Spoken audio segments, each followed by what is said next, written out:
Hey guys, today we're going to be taking an in-depth look at the RX 9060 XT at 1080p resolution. We have the 16GB variant today, and the version of the card that we have is the XFX Swift OC triple fan model. At the time of my purchase, it was an MSRP $350 model. However, we know how AMD's board partners are, and it could likely potentially go up over time. I am seeing at the time of this recording some models available for $380 and $390. We're on the latest AMD drivers and pairing with 64GB of DDR5 and a 9800 X3D. This is just to ensure no CPU bottleneck, though a CPU bottleneck at 1080p is somewhat unlikely to begin with. Let's hop in. Alright, first game on our list is Assassin's Creed Shadows, which is certainly not an easy game to run, so we'll see how we can make this work. And we're playing at 1080p, of course. We're using borderless window just because there is no full screen option. We're using FSR, but we're just using FSR for the anti-aliasing. So we are playing at native resolution here, and we'll leave frame generation off for now. However, this game does actually handle frame generation exceptionally well, and the input latency typically is not very noticeable. So we'll take a look at it off and then maybe apply it later. And we're on the high preset, which does put our ray tracing to medium, as well as using diffuse everywhere for our ray trace GI. And you can see here at native 1080p resolution, we are exceeding our video memory, or I should say we are exceeding that 8GB. That luckily we have more than that. We have 16GB, so we're nowhere near our VRAM buffer, but you can see just where that, that 8GB that you typically have on these like $300 to $400 cards, at least older generations of 300 ish dollar cards. The 8GB is, it's not like so terrible, but it's just barely not enough in a lot of these situations. So you can see, even in a more populated area, a lot of NPCs running around, things like that. And we're getting a really solid performance here at around 60 FPS or so. Now this card does kind of teeter on, 1440p, 1080p, of course. We're testing 1080p today. We'll be testing 1440p in a later video, but as you can see, it's actually offering really solid performance here at 1080p. I think Assassin's Creed, game like this, you really just want a consistent 60 FPS, which we certainly are getting here. There may be times where we might dip below 60 FPS. It looks like our 1% low is at 50. It's a really solid experience, and this is without the frame generation, which, I don't like using frame generation in a lot of games, but this game in particular handles frame generation very, very well, in my opinion. But without that frame generation, high settings with that ray tracing on, and we're averaging out right around 60 FPS. Super, super strong experience here. So let's see what enabling our frame generation does for us here. And now with frame generation on, you can see we're getting a really, really smooth performance here, 100 FPS on our average. And like I said, we're coming from a relatively solid performance as is and getting right around 100. And honestly, because our FPS to begin with was already pretty high, the frame generation, you may prefer the no frame generation. You're still getting 60 FPS, but if you want a bit smoother of an image, if you have a monitor that's above 60 Hertz, you can certainly populate it a little bit better. And you can see now when you implement frame generation, it does tax your video memory. So now we're sitting at around 10GB. Obviously something like this wouldn't be feasible even on like an RTX 5060 or 5060 Ti 8GB. So we're really, really happy to be having over 8GB and all the way up to 16GB of video memory to enable us to not only play at these high settings, but also to inject some artificial frames, get a smoother experience. And honestly, super, super impressed with the performance here. This is not an easy game to run. It's hard to even run this game at native resolution on like super high-end cards. So the fact that we have a $350 GPU and we are getting such great performance, albeit, yes, at 1080p, but regardless, we are getting really good performance and definitely a pass for this game. And next up, we have Counter-Strike 2, obviously a competitive title, but still one that is incredibly popular. We're playing at full screen, 1080p. On the high preset here. So this is native resolution. We do have FSR, which competitive title like this, you may want to implement FSR just because it does actually improve response time. So some people like FSR, but we're just going to go for the native experience for now and go with our high settings before bumping these down to more competitive like low settings. Now here at high settings, you will, it is important to keep in mind that Counter-Strike 2, especially at lower resolutions, does become a very CPU heavy game, or at least dependent on the CPU. So oftentimes, and I imagine right now, we are encountering slight CPU bottleneck, like our CPU is likely the cause of our FPS.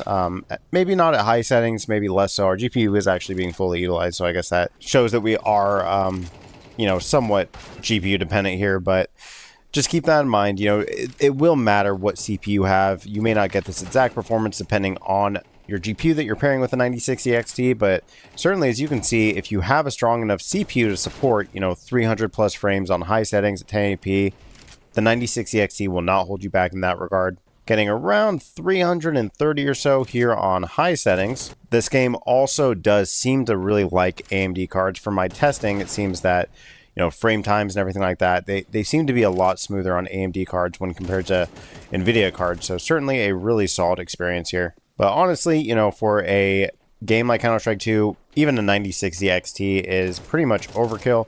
So you can see we are going pretty high as far as our video memory goes, but I don't think that we would actually be bottlenecked by our video memory if we had the 8GB model. Maybe with the amount of frames that we're pushing, but all that to say, while this is an interesting test, just due to the fact that it's a popular title, you can definitely get close to this performance without even spending $350 on GPU. You can get like a B580 for $300. Even a 5060 will likely get you pretty much the same experience here. And now switching over to low settings, so this is more of a competitive type experience that you're going for here. And now we are certainly in a situation where we are now CPU bound with our GPU utilization in the 80s. So it can push 500 frames with a 9800 X3D. It's a bit of an unusual combo. And like I said, while this game certainly is interesting to benchmark, it's a popular title. Here at low settings, it is going to be more of a test of our CPU in this particular instance rather than our GPU. But if you have a strong CPU, you can push 500 frames, no problem. And even if we had, a much lower end CPU in our system, we'd still be pushing hundreds of frames. So Counter-Strike 2, not that it should really be a surprise to really anyone, but it's going to be able to, it's going to be a perfect match as far as the 9060 XT goes. In fact, it'll likely be more than, someone who primarily plays Counter-Strike 2 is ever going to really need. All right, the next game we're going to take a look at here is Cyberpunk 2077. And we're going to check out two settings. We're going to go for Ultra here, which is just the max settings without ray tracing, native resolution, and the only adjustment I'm going to make here is just turning off motion blur. So this is just maxed out, highest possible settings aside from ray tracing and at native resolution here at 1080p. And here you can see, the game is able to handle ultra settings with this GPU absolutely fine. Now, you're not getting the ray tracing. So, in my opinion, if you like the native resolution, you like the feel of native, I don't see anything wrong without using ray tracing. The game looks better with ray tracing, and I think that's pretty undeniable, but in my opinion, it's not always necessarily worth the trade-off for FPS. The game still looks really sharp without ray tracing. We will test the ray tracing performance because apparently RDNA 4, these newer GPUs from AMD, do have improved ray tracing, kind of closing the gap from what we've been seeing from NVIDIA. But just to kind of show, we are getting a 100 FPS average here at ultra settings 1080p on a $350 GPU. May not sound super crazy now, but back when Cyberpunk first released, you needed like $1,000 GPU to even get close to this performance, let alone implementing ray tracing. And that's because of not only advancements in GPU releases, but also, of course, the game getting much better optimized. But as you can see, like all these like great effects, it still looks incredible. Just doesn't look quite as good as it might with that ray tracing on. Now, driving around is more intensive as we're loading in new areas. So you can see on foot here, absolutely absurd FPS at 120. Reflections still look good. The game still looks great even without the ray tracing. So it's really just a matter of preference if it's worth, the performance hit. But as you can see, this is really what we're going to be going up against. About 120 FPS on foot here without ray tracing at ultra settings. And this is without the need for any sort of upscaling. Now you can see the wet ground, everything looks incredible, even without ray tracing. I know I've said it, and I feel like I say it every time I benchmark this game, but I don't think it's necessarily like ray tracing or nothing in Cyberpunk. It does look great, but it's not always worth the performance hit depending on the GPU. So maybe the performance hit won't be that bad. We'll have to take a look, but just keep that in mind. So we're going to test a few settings here.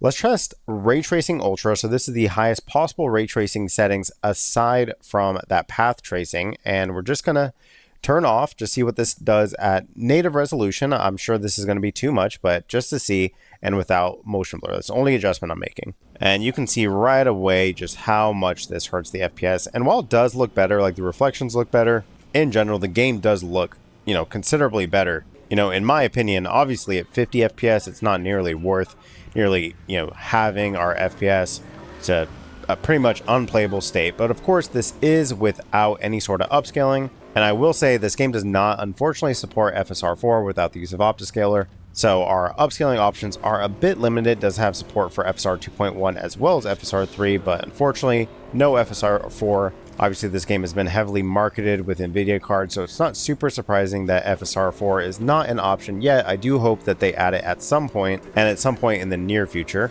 But obviously, they're in bed with NVIDIA, so it may not be a huge priority for them to advertise a competing brand's, AI upscaling. So let's stick with our Ray Tracing Ultra preset here, and let's go for FSR 2.1, which in this game, in my opinion, FSR 2.1 actually looks slightly better. And let's go down to just quality upscaling for now. At 1080p, I don't really like using a ton of upscaling just due to the fact that 1080p upscaling doesn't always look super great.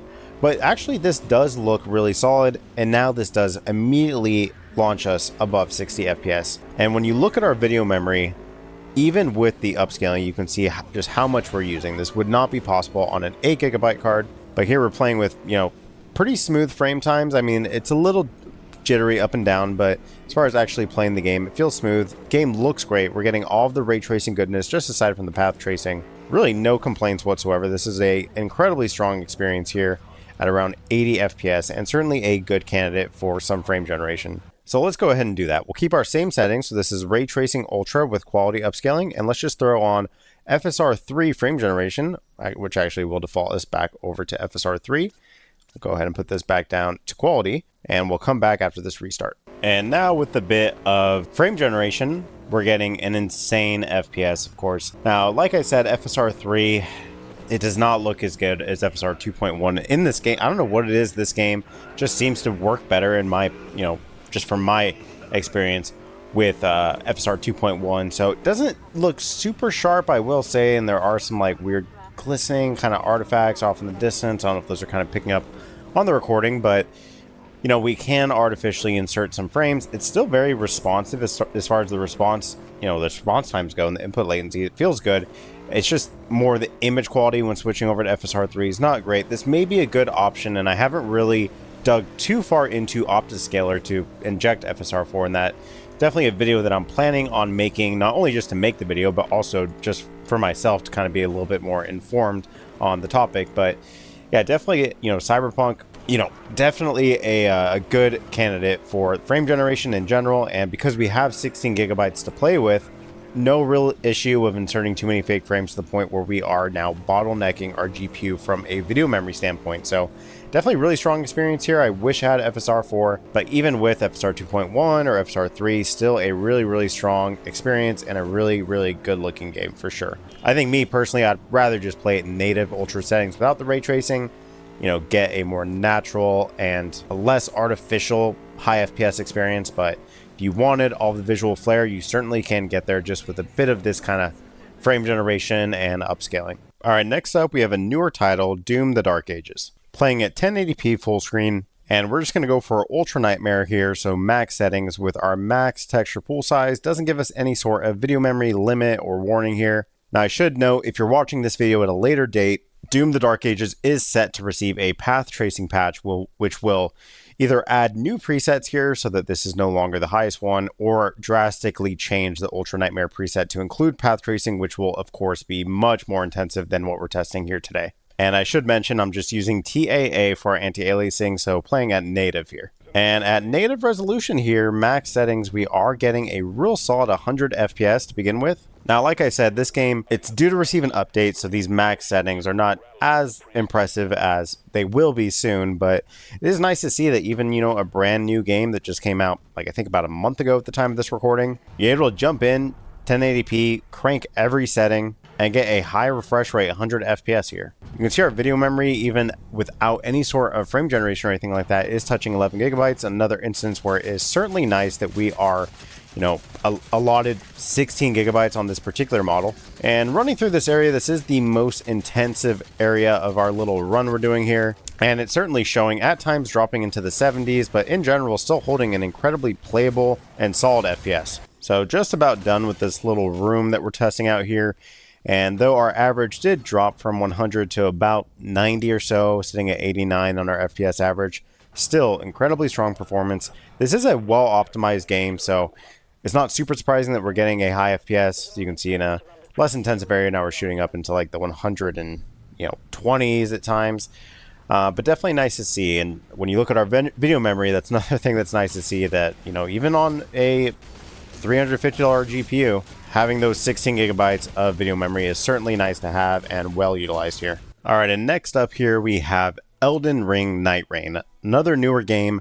This is going to be a really short benchmark because I am absolutely 100% confident that this will hit our 60 FPS, engine cap, no problem. So we're playing here 1080p full screen at our max settings. And like I said, this will be a short one here, but absolutely no issue whatsoever. This achieves that 60 FPS with 1080p, absolutely no problem here at max settings. In fact, I'm pretty confident we could even move up to 1440p for sure, and maybe even 4K and get very, very similar results. So short test here in Elden Ring, but absolutely no problem for the card whatsoever. Locked right at 60 FPS without really much, if any, variance. I'm not seeing the FPS drop even a little bit here.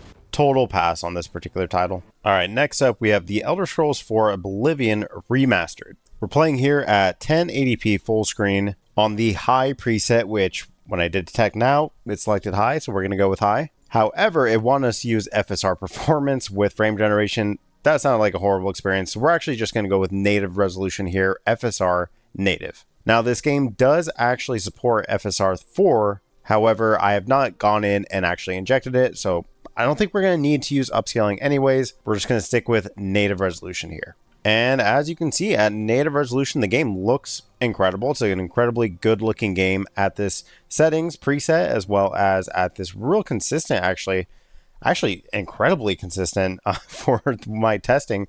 I haven't tested Oblivion in a while, but the frame time graph, as we're seeing here, is much, much smoother than what I've experienced in the past. So here are high settings using FSR for just our anti-aliasing, which gets rid of all those jaggies. You can see all these leaves off the distance. Everything looks incredibly sharp, getting above 60 FPS. Really, in this particular game, I would shoot for 60 FPS.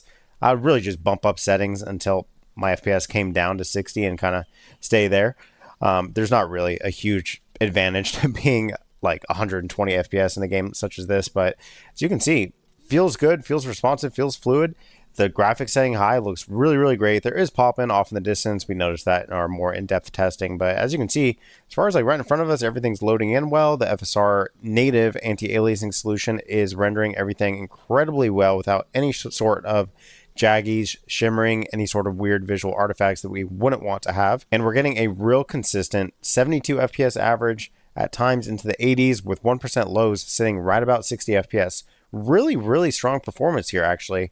And maybe I jinxed, as we did hit some stutters there momentarily, but still, I haven't gone back to this game since release. So if it's true that the performance has gotten better, or maybe it just really likes this particular GPU, as you can see, our video memory usage is pretty high. So this could certainly be a problem on an 8GB GPU sitting right around like, 11.5 or so gigabytes here. Definitely a really solid experience. No complaints whatsoever. Total pass for this game at 1080p. Love the experience here. All right, next up here we have Fortnite. We're playing at 1080p full screen on DirectX 12 using TAA for our anti-aliasing at 100% resolution scale. So just TAA anti-aliasing, no upscaling at all. And we're on the Epic preset with the only thing turned off is just the nanite.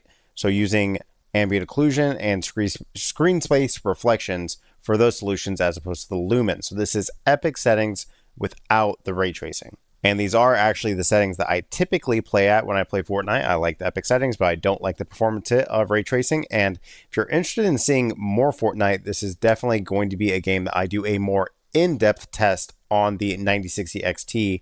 Just jumping in, testing out my personal most common settings. But if you're interested in a more in-depth test, I will be doing that soon on the channel and uploading it as a full in-depth benchmark.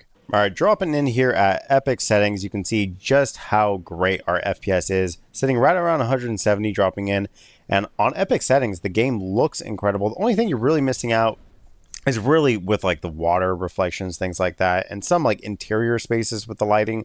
But in general, even without the nanite and the lumen enabled, you're still getting a really good looking picture. Go ahead and restart counting now that we've landed, still sitting right around 170 FPS. Definitely a very competitive type FPS here. Without sacrificing really any visual quality, still looks incredible. And we'll play aggressive here to see if we can actually get a kill and how it feels, but obviously an incredibly strong experience here. And as you can see, able to perform just fine. I imagine this will be a popular GPU for Fortnite, just given the fact that Fortnite is obviously a popular game, and this is an entry-level GPU sitting at around 350 bucks. I mean, really solid price to be getting this kind of performance at 1080p. And as you know, remember, we're still on high settings. And in fact, epic settings. So still a really good looking image here. You can see even these indoor spaces at epic settings without the ray tracing still looks really solid. Now, I imagine this performance will be the same on the 8GB Model 2. As you can see, we're actually not using that much video memory for the resolution that we're at, just sitting right around 7GB or so.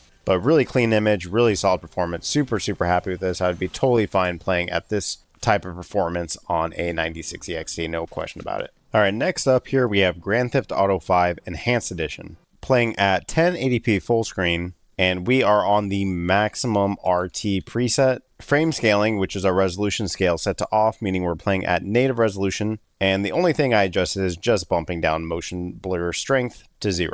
So you can see we have that ray tracing set all the way up, so we're getting all these nice reflections in our metallic car here. Go ahead and start counting our FPS and begin driving down our straight here. And while we're not getting a incredibly high FPS, we are getting well above 60 at native 1080p here. And once again, using over 8 gigabytes of video memory, so certainly, you know, another reason we're glad to have that 16 gigabytes. This is an older game, of course, a newer release, but an older game. The Enhanced Edition really just added a few things. It added ray tracing, added those options for FSR and DLSS, as well as I think like extra foliage in some areas and faster load times, stuff like that. But really, obviously built on the back of any older game. So it shouldn't be super surprising that we are getting a real solid FPS here, right around 90 or so. And again, this is with all of that ray tracing on, which does look pretty solid. Aside from just the reflections, the global illumination is also a really nice touch. I've done side-by-sides before in my more in-depth testing, and really, the ray trace effects, more than just the reflections, the real things that are really noticeable in my opinion, is just how the light actually fills certain scenes. So in like broad daylight like this, it may not be super noticeable, but even when you look at things like these balconies, how the light is kind of bouncing around, filling that area more naturally, it does look quite a bit better than it did without these ray tracing effects, specifically the global illumination. So getting right around 100 FPS or so at maxed out settings. Now, of course, you could apply some upscaling, get far more FPS, but really, in my opinion, I think 100 FPS is totally fine. Feels great, feels smooth, feels responsive, and really happy with the performance here. We can really only hope that Grand Theft Auto 6 comes out and is as well optimized as Grand Theft Auto 5 has been whenever that eventually makes its way over to PC. Alright, next up here we have Marvel Rivals. Now this is our first game with just native built-in FSR4 support, so we'll enable it playing at 1080p full screen, quality FSR4, and the high preset, which does use Lumen GI for our global illumination, so there is a bit of ray tracing going on. Now, starting off here at, remember, we're at high settings, just with that quality upscaling, and we're getting a pretty great start to our performance here, averaging out around 150. Now, this is one of those games that you would certainly prioritize having higher FPS over higher quality visuals, and also a game that really, in my opinion, is hard to really make look too ugly. I think it's just a really solid looking game, pretty much regardless of the settings that you choose, but obviously here at high settings, game looks good, looks solid, and despite the fact that this is an Unreal Engine 5 game, we're still getting really solid performance. 1% lows in the 90s, our FPS average sitting right around 130 or so. This may be another game that would benefit from a more in-depth test that I've done on other GPUs, so stay tuned for that. But really promising performance to begin with here, and of course, definitely nice that there is FSR4 built in. You don't really have to jump through any hoops with Optiscale or anything like that to make it work. Kind of just works by default standard to begin with. And please don't pay attention to the fact that I just lost to a easy bot. Now, this is a game I put a ton of time into, and I certainly wouldn't mind playing at these settings really at all. This is a really solid experience. All right, next up here, we have Marvel's Spider-Man 2. We're playing at 1080p full screen. Another instance where we do have FSR4, so we're going to enable it at quality upscaling on the very high preset with high ray tracing for our ray tracing preset. And while this is a single player game, this is a game that has a lot of fast action, so it's really, really nice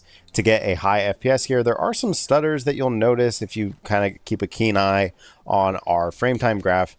I wouldn't really blame the GPU for that. That's been the case pretty much across all of the settings and GPUs that I've tested. This game just seems to kind of be a bit prone to having a bit of that stuttery weirdness as we kind of swing around. But when your FPS is high enough, as you can see here, 1% low, still all the way up at 60, we're still getting a really, really solid performance. And as far as the FSR4 goes, giving us a real clean picture, even with that ray tracing. You can see this game, you know, the Spider-Man games, this game, the first one and Miles Morales, they're all pretty CPU demanding games. So this will definitely depend on your particular setup. We obviously are in really ideal conditions with a 9800 X3D. Probably not a super common setup, once again, for, you know, a $350 GPU, just being in the place where our CPU is actually more expensive than a GPU is typically uncommon. Although I do have a, you know, an opinion of my own that I think people cheap out on CPUs way more than they should be. You know, I think CPUs perform and a lot of different functions outside of gaming, so having a solid CPU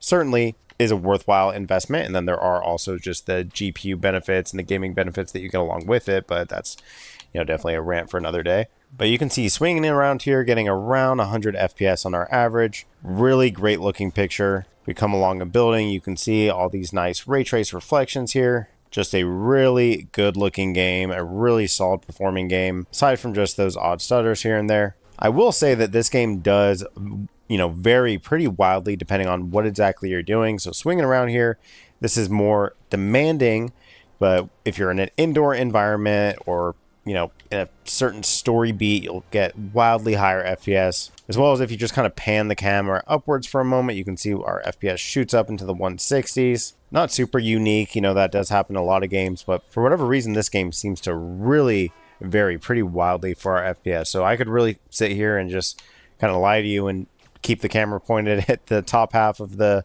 horizon here the whole time and get a real, you know, fluffed up number. But in general, you just have to take my word for it. It's a solid performing experience. And this is the first game, even at 1080p, that is really pushing our video memory. I was actually not aware that this game was so demanding as far as the video memory goes, but getting around 15.5 gigabytes of usage on our video memory is a pretty surprising thing to see here. The other thing I will notice, I haven't been calling it out the entire video, but our 3-fan model that we have here, it is nice that we have 3 fans on an MSRP model, and even with a fully utilized GPU, or mostly fully utilized GPU here, sitting around like in the 90s, and so much video memory being used, we are still sitting right around 53 degrees on our GPU temperature. So those 3 fans are definitely keeping the card real nice and cool. Definitely a real pleasant game to play and performing extremely well on this particular GPU. All right, the next game and the final game we're going to test here is Monster Hunter Wilds. So this game, obviously, maybe not obviously, but it has been known for being incredibly VRAM intensive. So I'll be interested to see just how this card with the 16 gigabytes of video memory actually handles it. So we're playing at 1080p here on the Ultra preset, which sets our FSR to quality, no frame generation. Texture quality is also set to the highest, meaning that this is that optional high-res texture pack. And starting off here, you can see it is certainly pretty VRAM intensive, sitting right around 14.5 gigabytes of video memory used. But honestly, really pretty strong performance here, sitting at around 70 FPS as we kind of begin jumping around, moving around the open world here. Go ahead and engage an enemy here. You can see still getting really solid performance. Even after a bit of gameplay here, still sitting right around 70 FPS. Definitely a real solid performing game here. And while the video memory is certainly higher than a lot of other titles, well within that 16 gigabyte allotment here. Of course, we are at 1080p, so that certainly could change if we were to bump up our resolution, though I don't imagine it would actually change to a super meaningful degree. So right around 70 FPS, and really strong performing game here, and you know, definitely happy to have that 16 gigabytes. This is just an example of how more modern games, not all of them, but a good bit of them, do happen to be very intensive when it comes to the video memory usage. So having more than 8 gigabytes, while it's not always necessary, we definitely saw some titles where it didn't really matter so much. When it does matter, it matters a ton. And if we didn't have more than 8 gigabytes in this particular situation, we would be in a really rough spot. So we are certainly happy to have it here. So that's been our first look, kind of just general benchmark of the 9060 XT through these 11 titles. Definitely a really strong performing card, certainly at 1080p. I will do a later 1440p full test just to see how, you know, the video memory and the card holds up at a higher resolution. But certainly if you're playing at 1080p, if you can get this card for $350,